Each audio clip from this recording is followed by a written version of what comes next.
Estamos iniciando nosso culto de estudo de oração do dia 8 de junho.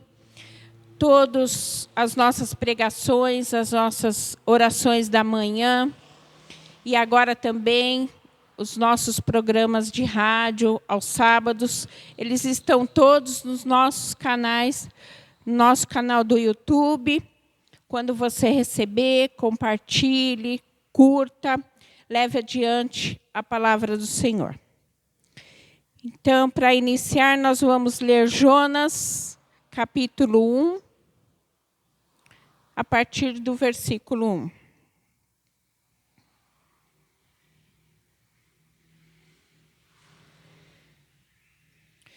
Eu peço aos irmãos que puderem ficar em pé, em reverência à palavra.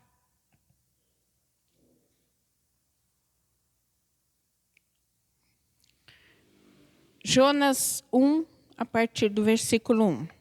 Veio a palavra do Senhor a Jonas, filho de Amitai, dizendo: Dispõe-te, vai à grande cidade de Nínive e clama contra ela, porque a sua malícia subiu até mim.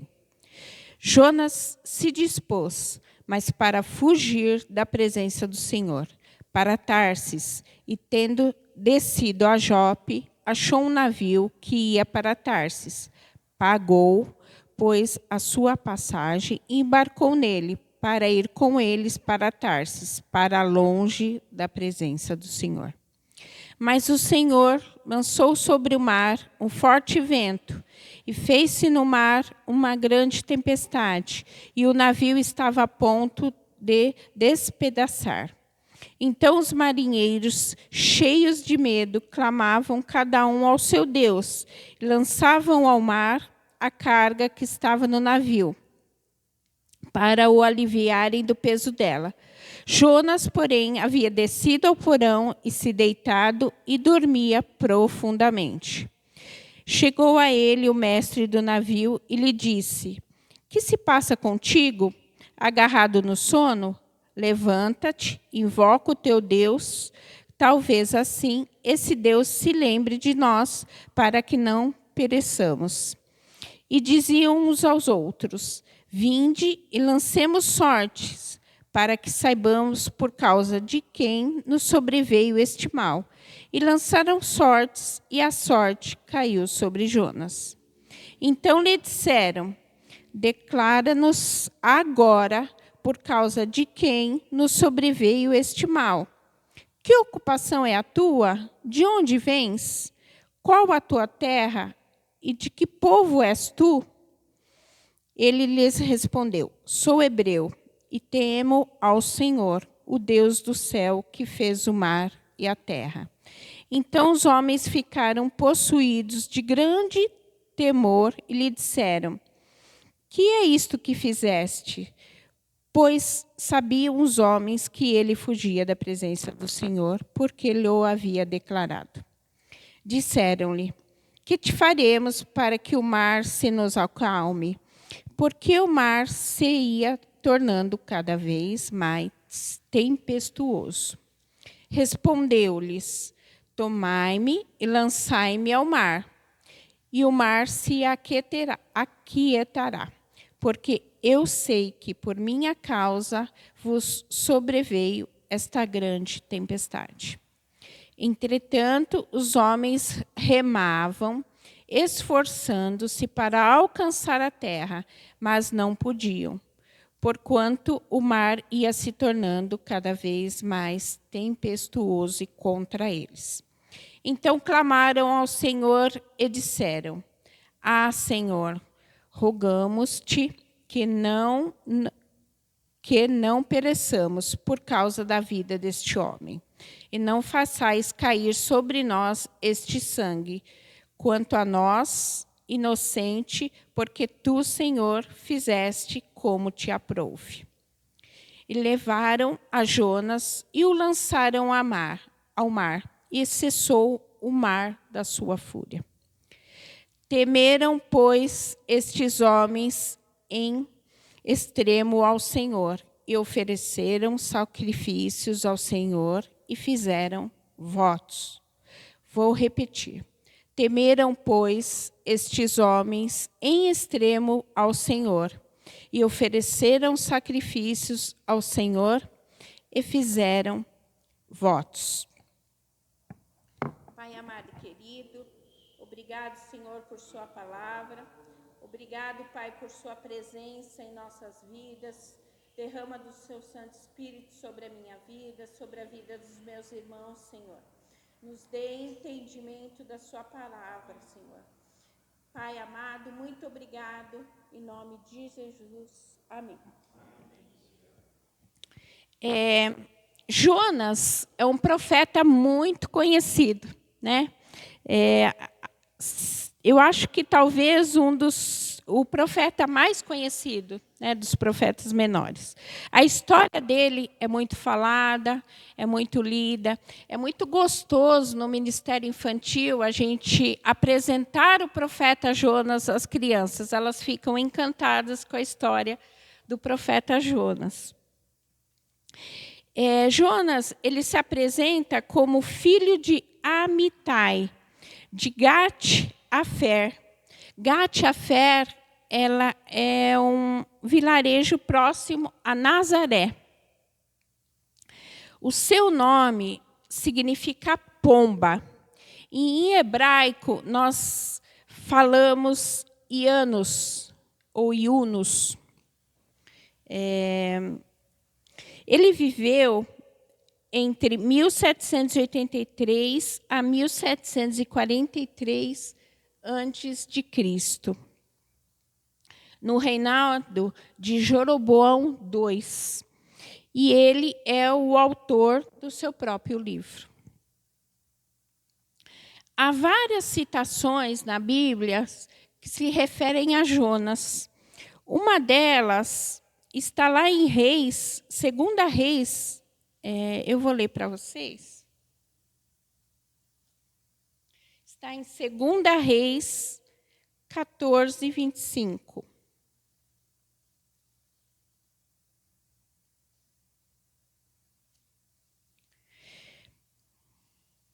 Diz assim, 2 Reis 14, 25.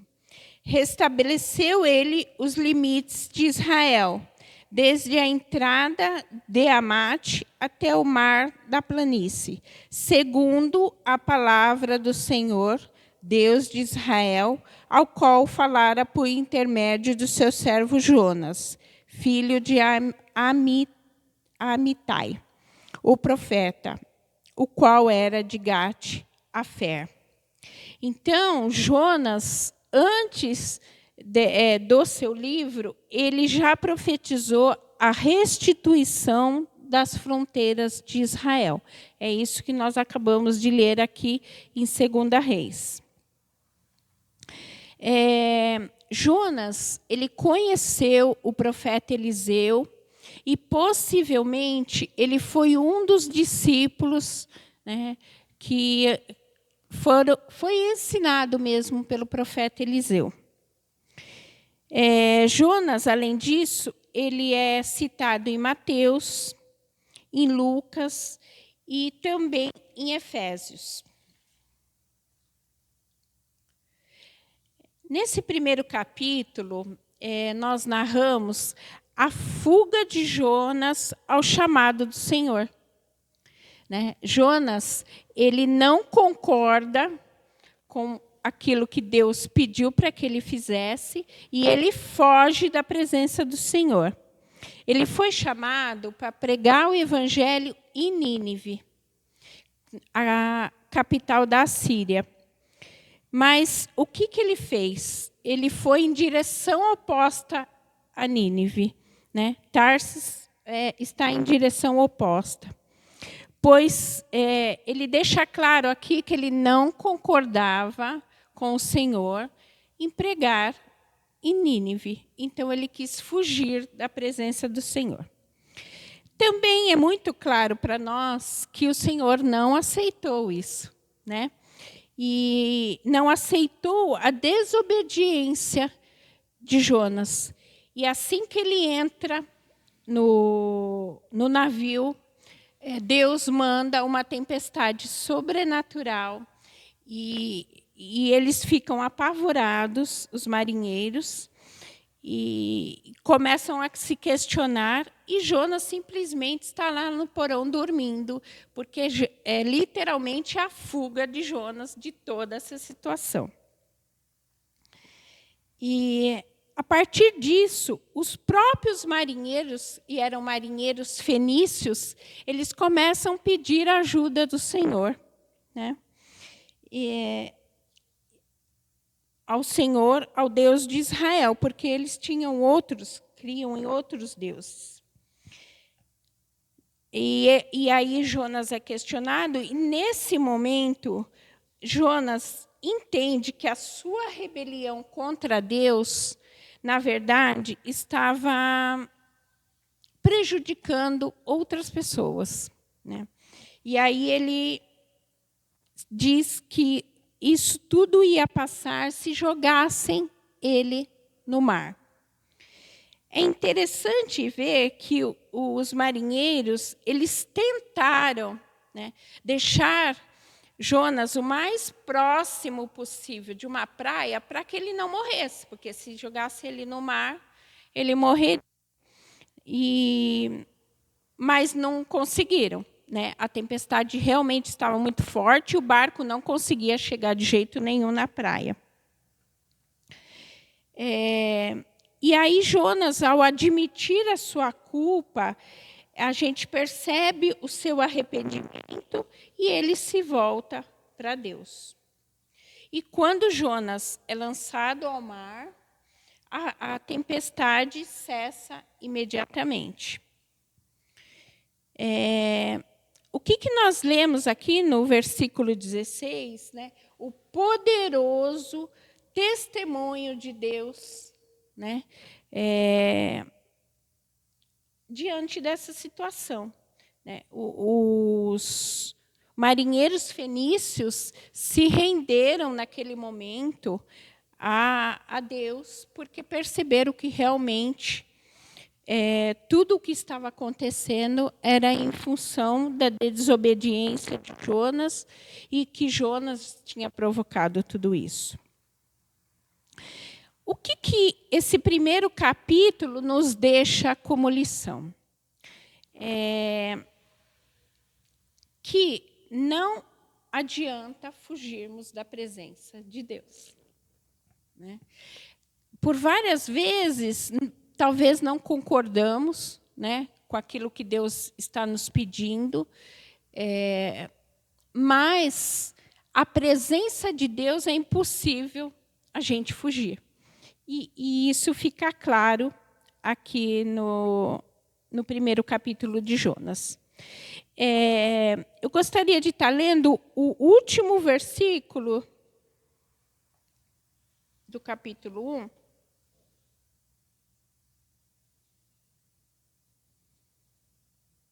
Depois que lançaram, né, Jonas ao mar, o versículo 17 diz assim: Deparou o Senhor um grande peixe para que tragasse a Jonas. Esteve Jonas 3 dias e 3 noites no ventre do peixe. Aqui a gente pode ver, e isso nós vamos falar do segundo capítulo na semana que vem, mas é interessante a gente ver que esse peixe, na verdade, veio para salvar Jonas, né?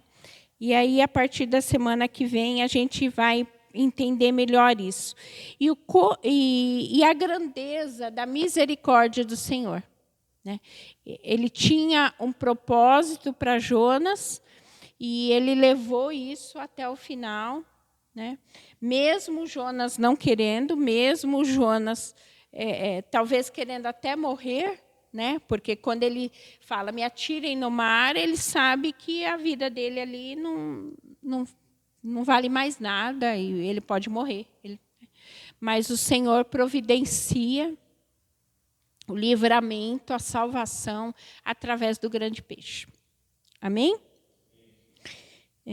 Vamos orar? Pai amado, querido Deus, Obrigado, Senhor, pela sua palavra. Obrigado, Senhor, por sua presença em nossas vidas. Obrigado, Senhor, por seu ensinamento. Não podemos fugir da sua presença, Senhor, mesmo que não concordamos com as coisas que estão por vir. Nós sempre estamos presentes em Ti, Senhor. Que o Senhor possa, Pai, a cada um de nós, derramar o seu Santo Espírito sobre as nossas vidas, que possamos entender, Senhor, os seus propósitos em nossas vidas, Pai. Mesmo, Pai, que não concordamos, mesmo que não estamos de acordo, mas o Senhor sabe todas as coisas e o Senhor tem o melhor para nós.